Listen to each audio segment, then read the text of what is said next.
महत्त्वाची बातमी समोर येते। ओबीसी मेळाव्याच्या बॅनरवर फोटो नसल्याने लक्ष्मण हाके नाराज झालेले आहेत। लक्ष्मण हाके चळवळीतून बाहेर पडल्याच्या चर्चाही रंगू लागल्यात। मी मेंढपाळांचा मुलगा बॅनर छापू शकत नाही, आंदोलनात असेन की नसेन आज भूमिका जाहीर करणार असं हाकेंनी सांगितलंय। लक्ष्मण हाकेंची फेसबुक पोस्ट आहे।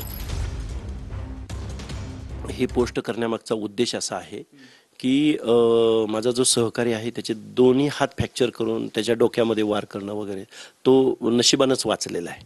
अशी परिस्थिती असताना महाराष्ट्र त्याच्याकडे बघत नाही किंवा महाराष्ट्रातले नेते बघत नाहीत।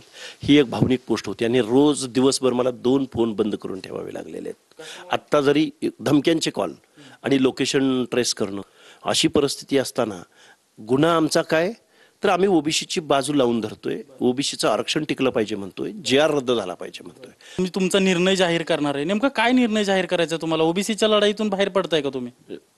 एक तर थांबवेन, लिहायला चालू करेन। ओबीसी समाजात तुमचा चुकीचा मेसेज जाईल असं वाटत नाही? नाही, अजिबात नाही, कारण शत्रू बरोबर लढायला मी कुठेही कमी पडणार नाही। पण ज्यावेळी आपलीच माणसं आपल्याला आरोपीच्या पिंजऱ्यात उभे करतात त्यावेळी वाईट वाटतं।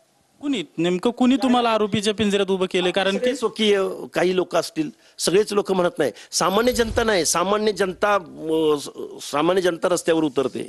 कॅमेरा पर्सन सुशांत राऊतसह अजिंक्य धायगुडे, TV9 मराठी, पुणे।